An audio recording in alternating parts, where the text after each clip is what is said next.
Day by day, month by month, decade by decade, century by century. You look out the window and it all becomes a blur until one day it all begins to turn to dust. And all you can do is watch as the wind blows away the decay. Day by day until it all begins to fade away. Thank you, everybody, and welcome back to my little digital slice of the grand land of Olean. We're back with chapter 12. Hope you enjoyed that little poem. Today we're talking all about sound systems and whatnot. We got a nice system going on here, nice microphone with a sound board. Got some options over there. And right now it's on karaoke. I don't know why. We're going to switch it over to pro.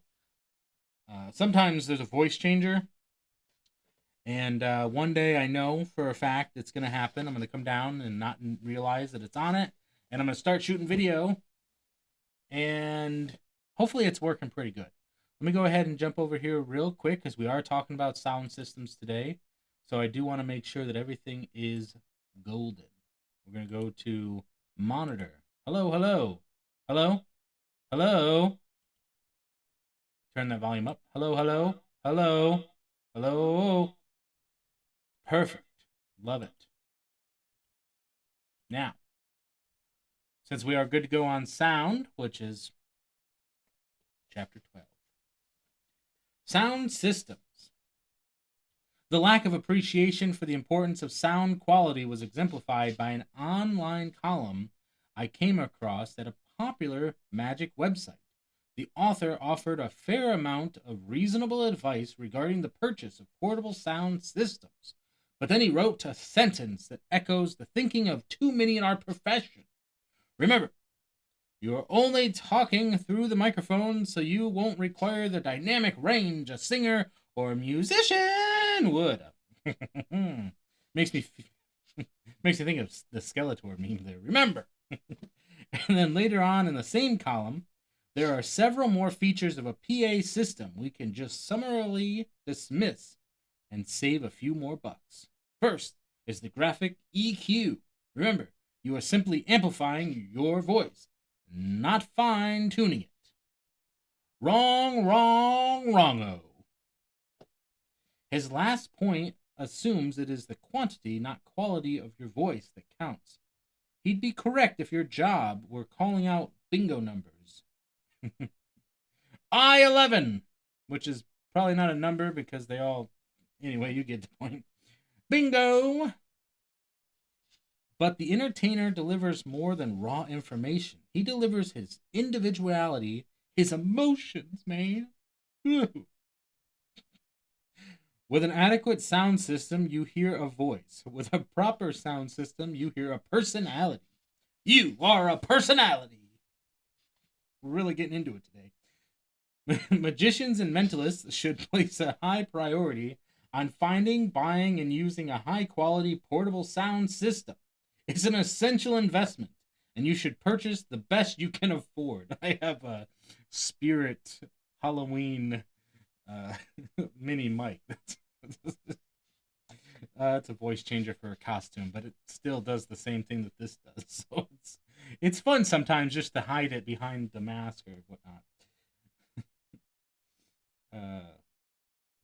The author concluded his column with, just remember, there it is again, for 99.995%, you get 2. What is happening today? Of you reading this, the most bare bones PA system you can find will be best for you. So save that money for your next trip to the magic store! Exclamation point!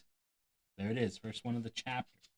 Follow his advice, and that's where you will be during most of your performing in the magic store. But whether you bring your own or use a provided system, you must train your ears to differentiate between good and poor quality sound. Good sound means your voice has texture and warmth. And all words and all registers can be heard clearly. Testing. 1, 2, 3. A simple test to see if the sound system works is not enough. Not nearly enough. While it's best for the room is vacant during your sound check, that's not always feasible. During your setup, do not be shy about testing the sound system. Even if people are milling around, ignore them.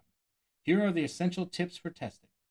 Speak softly into the microphone, then speak loudly. Any problems? Hello. Hello! Move around the stage to check for feedback. Is it over here? Is it over here? Can you hear me now? Hello? Hello? Hello? Testing. If using a wired mic, which are becoming increasingly rare, check for cable length problems. I've noticed this with some comedians and onstage performers that they like to play around with the mic these days, which is fine. They're moving around, they're over here, now they're over here. They'll even use the microphone stand as part of the act to kind of build on what they're saying as a prop, which really works. And I like when I see that because it gives you some hands-free mode. For instance, now that I'm emoting, right? You can put the microphone down and then you can kind of gesture a little bit more for emphasis. So I'm really enjoying what I'm seeing with that. But I've also seen where some of it's not so great. Just saying. Let's see. If you have enough cable, one second.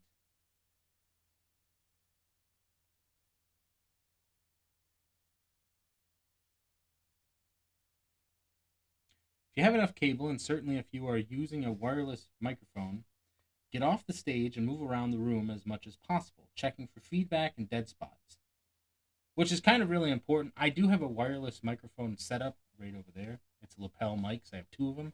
But I haven't really had a chance to get out and use them as much as I would have liked. So maybe we'll play around with them a little bit more just to see what the range is. So yeah, especially if I was going to do some, have somebody else down here, maybe that would work too. If you have enough cable, I've already read that one. If you are using a wireless mic, check battery level. Yeah, that's a big deal right there. Most of the time, they're not even plugged in. If there's no way to check the actual battery level, replace it or insist it be replaced with a fresh one.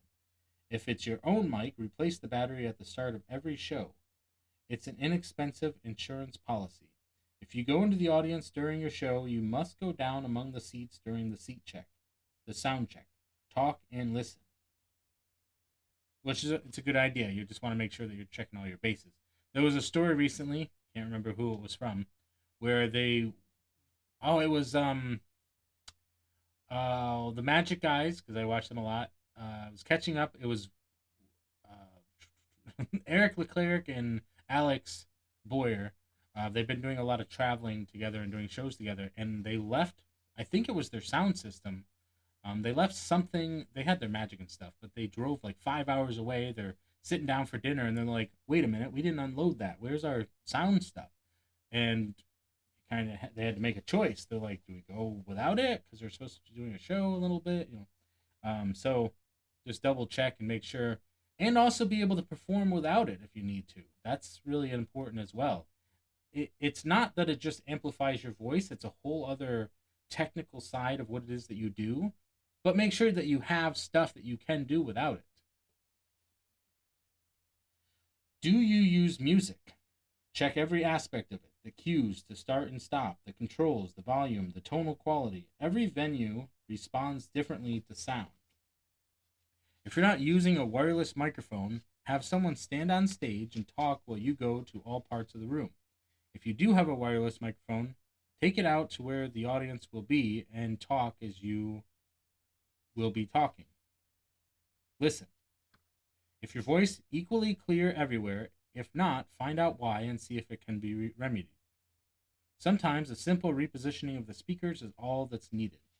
There was a time when I went to it was a concert that was inside of a music record store, and it was just one of those, you know, ticket door things, and the speakers were on chairs. There's the podium. There was like a raised stage, but only like a step, and then the speakers were on the seats. And instead of being mounted up on the ceiling to face down at the audience, They were on the seats. So most of this little concert, it was all the sound was projected into the front, and I don't even know if the microphone was working for one of the groups because I couldn't hear any vocals, even though the guy was in fact singing, and it wasn't a big room. It was just a long room, similar to my basement, because it's kind of what it was.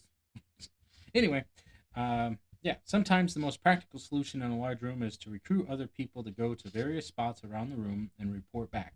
Yes, perhaps by shouting, whether they can hear you clearly. During the show, you will be talking to different volume levels. Now's the time to learn if your soft phrases will be clearly heard or if your loud exclamations will overload the system.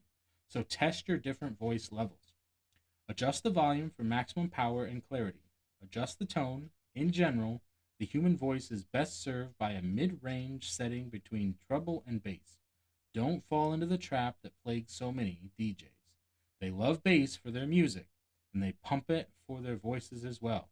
The result is a muffled, pea soup thick fog of sounds that were supposed to be words. We are among the performers who prefer to be understood. The beauty of the handheld microphone. Probably the most significant disagreement I have with other pros is my advocacy for handheld microphones. Before we jump headfirst into this discussion, allow me a personal anecdote. Over the years, I've received more compliments than I deserved, but two in particular stand out in my memory.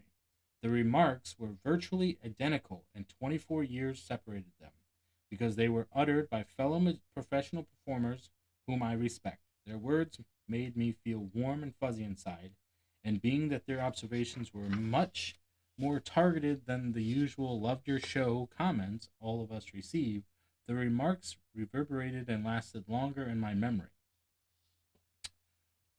How long is this chapter? Just out of curiosity, because I do want to work a break in here at some point. We're only at 12 minutes, but we've got time, and there's a good chunk of pages here. The first was from Bob Cassidy, whose writings and lectures, to my mind, ranked him among the top 5 innovators and analysts in the history of mentalism. The more recent one came from Jeff Everson, who, with his beautiful wife Tessa, presented the most thrillingly entertaining two-person mentalism act in our business. After seeing me perform, they both came over to discuss in some detail my microphone technique.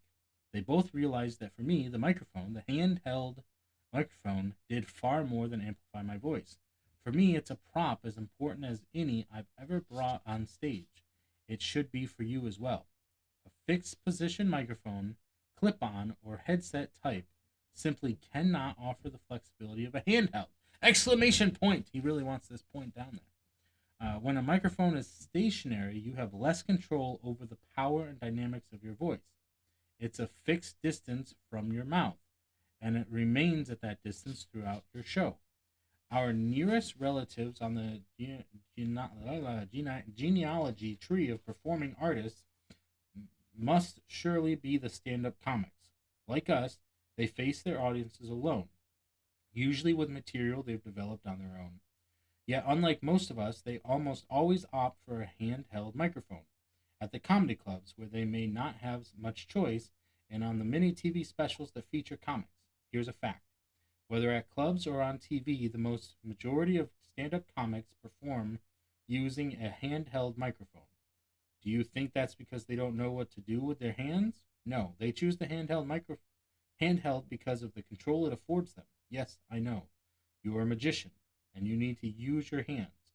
I also know that in many cases it is perfectly feasible to rework parts of your act so that using a microphone is no longer a problem.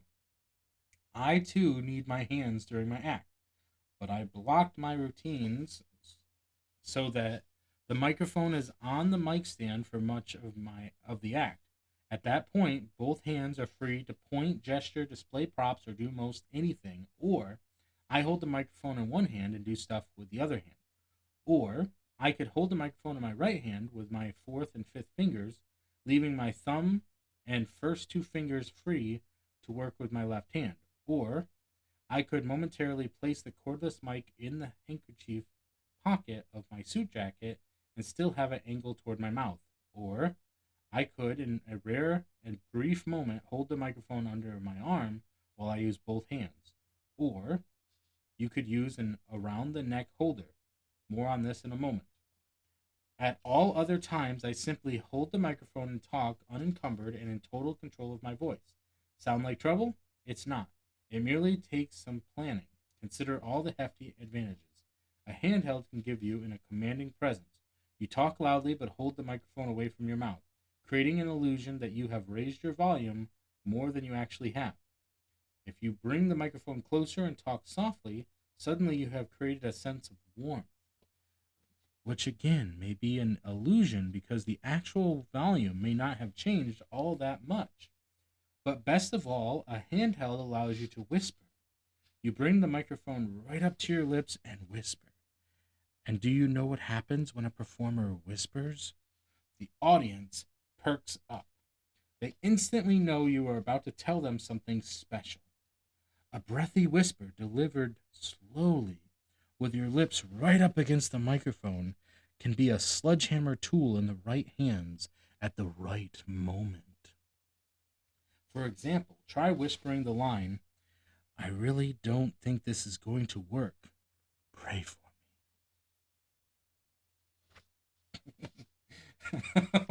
What? Oh, that guy's hilarious. That line.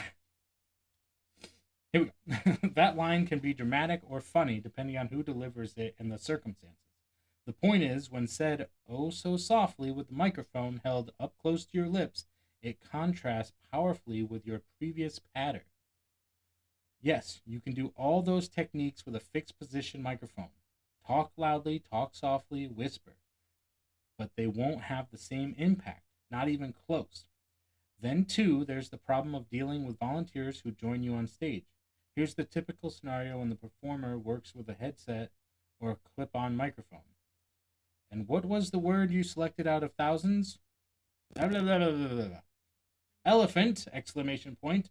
Just as I had written on this board! Exclamation point. Thank you very much! Exclamation point. You basically have to repeat after them. Volunteers talk to you on stage in a conversational voice. Why wouldn't they? They are talking to you, and you are no further away than anyone engaged in normal conversation. And they almost surely don't know how to project their unamplified voices. If you use a clip on, is there a way around this problem? Sure. You simply ask the volunteer to speak into your lapel. Yeah, that's classy. On the other hand, literally, when I hold the microphone, I control who gets heard and what gets heard. And as you know, you seek to control every moment. Then there's the particular benefit for magicians of the handheld microphone, the stage whisper. Momentarily drop the microphone to your side, and your seto voice instructions or questions will not be heard. Mentalists especially can take advantage of this technique, the Dunninger ploy. Again, that's a powerful tool not easily available to the clip-on addicts. So, just to give you to explain that a little bit further, is if you need to communicate with your spectator or your assistant, you simply say it to them, and then you bring the microphone back so that you can then go back to. Sometimes you might not want them to hear what you're saying, but also they don't really need that because it's out of the pattern. It's simply instructional. And now we come to one of the gilt-edged reasons for using a handheld. You can capture the reaction. Recall the importance of reactions as spelled out in section 2. If you have a volunteer or two on stage, they become the eyes and ears of the audience, and we assume you brought them on stage to astound them. When the climax occurs, some people erupt in a clearly seen display of emotion, but others deal with astonishment internally. Offering a few visible clues about how you have scrambled their brains for those moments, nothing beats having a handheld microphone, which you deftly move into place with perfect timing and which catches the softly uttered, holy shit. The audience long remembers those moments. Okay. Let's put my 2 cents in here. That's funny. And we're going to shake it out. We're going to take a moment to take a break here because that's a good place. And you get to see what I'm wearing today. I've got on the pinstripe here, purple shirt, the brown vest. Ha-cha. Now, shake it out. If you need to do, we're doing the wall push-ups. And today we're going to do the slow ones. Here we go. Oh, buddies. We're going to go until it touches my nose. And we're just going to do 10 of them real slow because here's how the exercise works.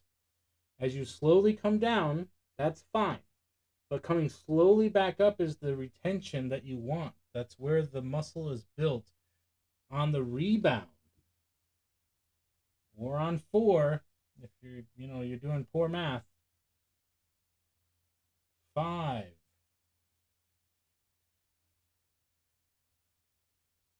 6. Really trying to build up that lactic acid here. Even take a slower approach to it. You should really feel that you're getting tired while you're doing this. That's why we're doing so few. And the nice part is, if your breathing is not getting out of sorts, if you're not breathing faster, then your heart is not pumping fast enough. So go slower until you really feel that tension in your arms and it starts to really build up.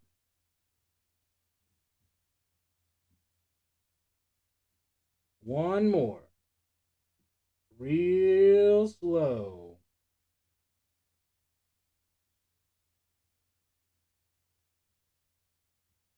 Okay, and we're just pushing ourselves to our fingertips. Shake it out. Okay? You want to work in these little breaks to your day. They're really going to help you out. They're going to help you slow down a little bit, and it's going to help the blood flow, and it's going to get you comfortable with the working in the exercise. You can build it up and build it up. So, back into it here. We do have a couple of pages left. About 5. Here's my 2 cents. Respecting the spectator. There is sometimes a huge gap in showbiz logic when I watch a performer who is wearing a clip-on mic talk to a volunteer on stage. First, realize that your voice will be noticeably louder than the volunteer's voice. Now let's consider the possibilities. Are the spectator's responses not important, or just not as important as what you say, the star, have to say? If the responses are not important, why did you ask the spectator anything? Yet I have seen this breach of judgment from performers at every level. You can't have it both ways. The spectator's voice either is or is not important. Make a decision about this and then choose your microphone. At the very least, if not using a handheld mic, repeat what they said into your microphone so the rest of the audience can hear it. A tip of the mic. Yes, I get happy when I see a pro use a handheld microphone, but I get sad when they use it incorrectly. Here's what happens too often. A spectator is on stage, the performer talks to her, but he keeps the mic pointing at his own mouth even when she talks! Exclamation point. When you use a handheld, be sure to tip the mic toward whomever is talking. This concept should be obvious, but apparently it's not. So try practicing the mic movement with a mic or pen in your hand. Get used to you moving the mic back and forth as needed. So, like, they'll do that when musicians are performing at a concert when they want the audience to sing along. Like a lot these days, there's this big push to get the audience involved so they feel the emotion and impact. So they'll put the microphone out, like they'll point out into the audience. So, great. Let's see. Mic stand or mic holder, or both. Years back, I was not a fan of the around-the-neck holder for microphone mics, handheld mics. The mic protruded too much and made the wearer look like a carnival pitchman. But things have changed. Now you have too much better options. The Gimcrack microphone holder and Nick Lewin's Ultimate Microphone Holder 2.1. Professional performers designed these devices for guys like you, magicians who need to use both hands. You can check them out online. Pro tip, for any such around-the-neck mic holder, be sure it's black, and then wear a dark tie, maybe even a black or dark shirt, since the base of most microphones is either black or dark gray, the mic will blend in, and it, along with the around the neck holder, will be far less noticeable. Pros, no. Jeff McBride, Eric Leclerc, we just mentioned him earlier, Christopher Carter, Ben Seidman, and Michael Kent are just a few of the top working pros who use handhelds. There are many others. And add Max Maven to the list of leading pros who are handheld proponents. Interestingly, Max told me that not only does he use a handheld mic when performing, he actually prefers the corded versions. He says, correctly, that they are more reliable and less prone to audio problems than cordless mics, and to his ear, the sound is richer. I don't hear the difference, but I am perfectly happy to work with a corded mic. As with Max, I grew up in show business using corded handhelds, and so he and I and others from our generation have always been comfortable with them. We never felt the need to cut the cord. Now, this could also be good, I think, that if you are a stage worker and you're not usually moving around, that cord could really ground you too. So it can go both ways, but I think it keeps you within your bubble, which is good, but also bad depending on what it is that you're doing, because if this is where you work, then stay there. You're not getting distracted by the outside of the box. Now, if you are a crowd worker and you're moving around and talking to people, you're going to want the cordless mic. And you want that ability to have the stand to put it on or to pick it up. Gear for workers. In my opinion, the best microphone for stage performers are the Shure SM58 line, the ice cream cone shaped mics. Here are a few of their considerable features and benefits as listed in the catalog. Frequency response, specially tailored for speech intelligibility. Steel mesh ball grill with integral pop filter that minimizes wind and breath percussive sounds. An on-off switch in the PG58 model. By keeping your thumb on that switch, you gain even better control over stage whispers. Plus, as Nathan Coe Marsh pointed out to me, there is the insane durability of the SM58. There are a ton of YouTube videos of people hammering nails with an SM58, driving over it with a truck, etc., and it's still working. Next best is the cylindrical Shure SM57. Both the SM57 and the microphones in the 58 line are appropriately and correctly described in catalogs as the workhorses of stage and studios and as true audio legends. Strangely, I wrote those words almost 20 years ago, and yet they are still true! Exclamation point. So that you know that they're solid if they're old and they're still working. The microphone stand will usually have just one available clip to hold the mic, but that might not be the best one for your purposes. It is a good idea to carry different clips to accommodate different stands and different mics, as well as differing connectors. The 58 line microphones are superb at minimizing the sounds created when you put it on or remove it from the microphone stand. To mic or not to mic? A question for you. You've been hired to perform for an audience of 50 people in a room just large enough to sit them comfortably. Did you set up your sound system? In New York City's wonderful Monday Night Magic, a typical audience consists of approximately 100 to 180 spectators. And much of the time, they do, in fact, have a full house. Many of the performers go on without using any sound system to amplify their voices. Would you? You shouldn't. It's a major miscalculation to work without a microphone in such situations. Some performers with whom I spoke at Monday Night Magic told me they didn't use the sound system because the room is small enough for their voices to be heard by every patron. And they're correct. They can be heard. They have moved to a new venue since those words were written. Now, perhaps because of the different room configuration, or perhaps, dare I say it, because of this book, virtually all MNM performers use a microphone. Power right there. Boom, baby. Performers who go on without a microphone miss the bigger issue. When you're on stage, you don't want to be equal to the spectators. You want to be figuratively larger than they are, more in control of every element than anyone else in the room. You cannot adequately control a laughing, responding, applauding audience without amplifying your voice. Period. If you think otherwise, you are fooling yourself. The microphone allows you to goose a laugh into a bigger or more sustained laugh by tacking on a secondary booster joke just as the laugh begins subsiding. This is a technique I use in every one of my shows, and it would be impossible without a microphone. And the same applies to talking over applause without a sound system. You must wait for the sounds from the audience to dissipate, and that once again means you are ceding control to something external.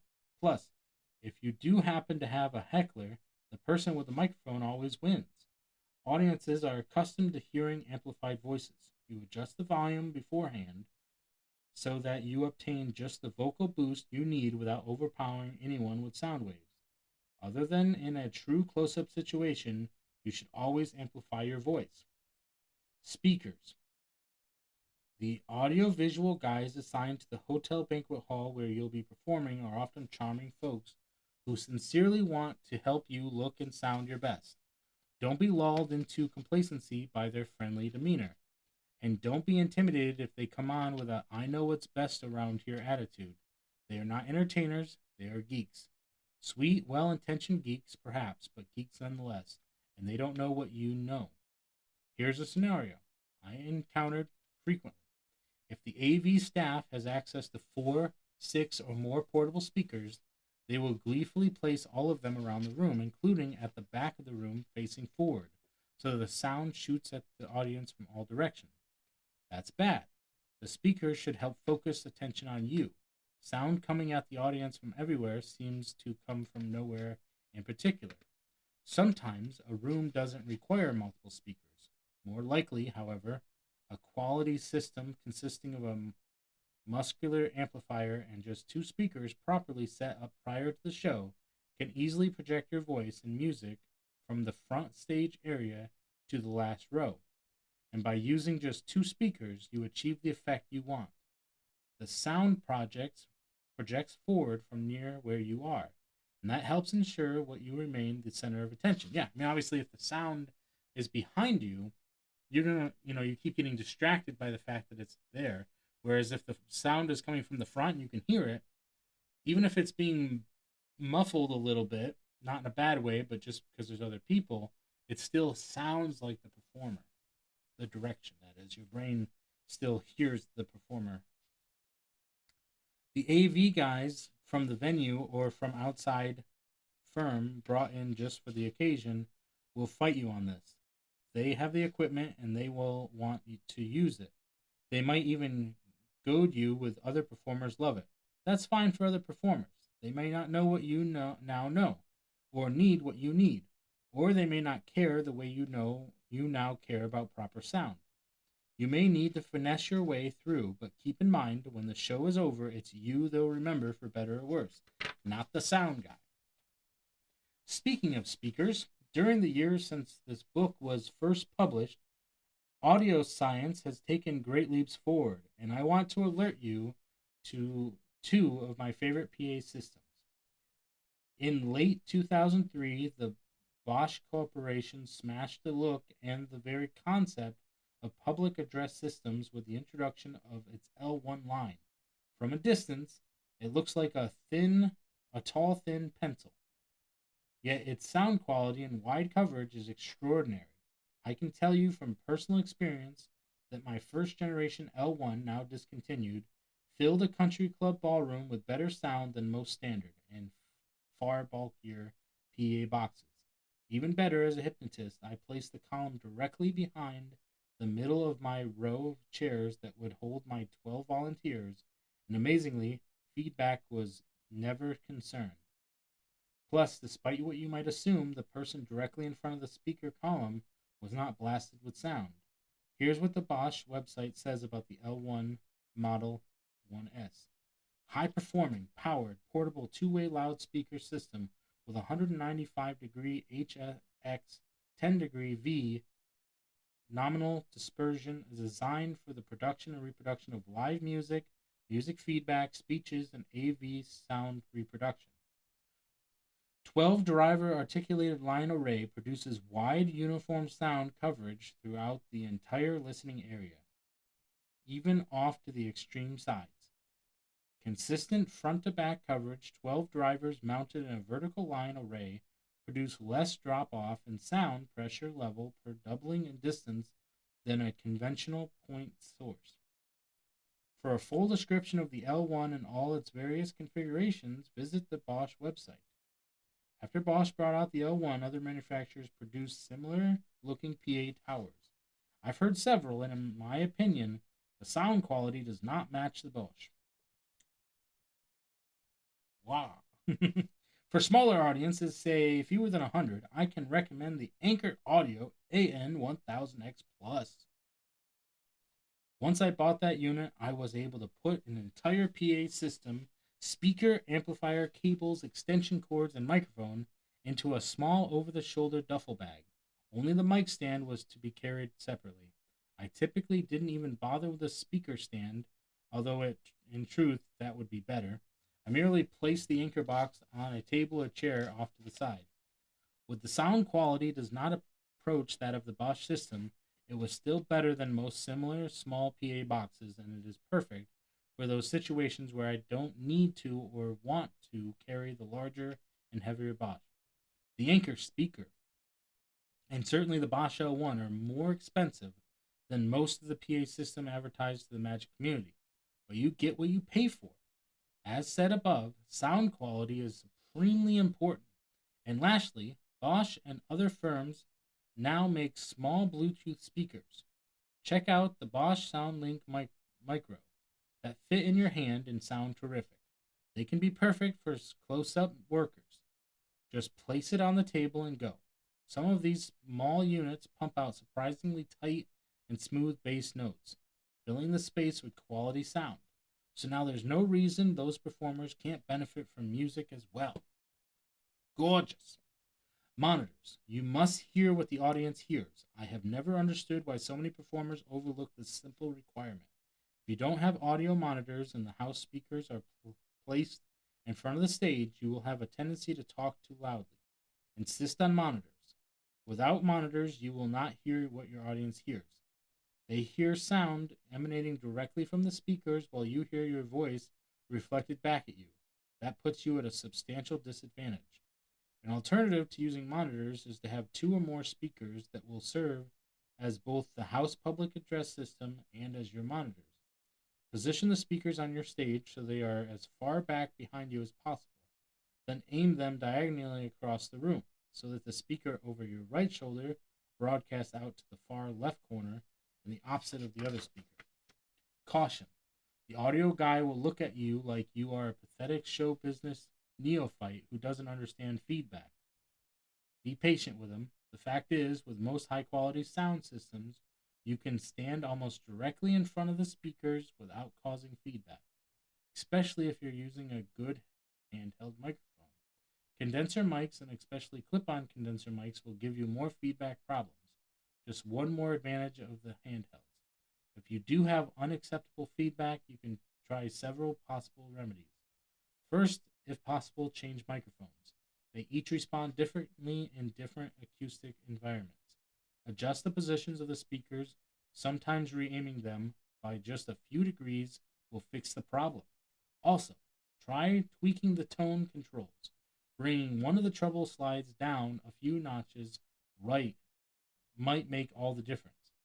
But whatever you do, if at all possible, don't go on if you cannot hear what the audience hears.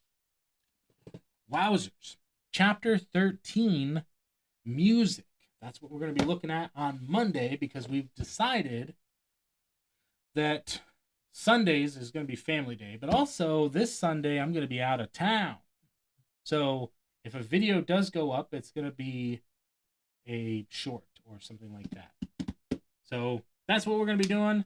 Thank you, everybody. I mean, this is so much fun. We are chapter 13. There's 25 chapters, so we've officially got over the halfway mark, kind of, sort of. I mean, just out of curiosity, well, I've got you here. Let's see here. Page 199 is where we're at. And there is a total of 332 pages. So, yeah, we're over halfway. That's pretty solid. Thank you, everybody, for joining us. Don't forget, don't forget, right? We've got this sponsored book giveaway. I've already bought the first one. All I got to do is get you guys to donate through the super chats or the super thanks, and then we'll be able to give this away. You could be a book sponsor today. Now, here's the thing. Who are we going to give it to? We haven't even talked about who we're going to give it to. We're just asking for money, but who are we going to donate it to? That's a good question, and that's up to you guys. If you want to be a book sponsor, all you got to do is say, hey, look, I want to help purchase this book, not even by yourself. You could just do $1. It's like $40 per book, but this one we don't even need that because I've already got it. We just need to raise enough money to be able to send it out. That's it. We need to raise the shipping fee. But we got to figure out who's going to get it. And all you got to do is say, hey, I want this guy to get it, or I want this guy to get it. I don't know what to tell you. Just figure it out. So thank you, everybody. And remember, stay positive, stay active, and stay awesome. And we'll see you on Monday for Chapter 13, Music. Don't forget to subscribe. It really does help out the channel. And, of course, check out the video just for you. Yep, just for you. Ta-da!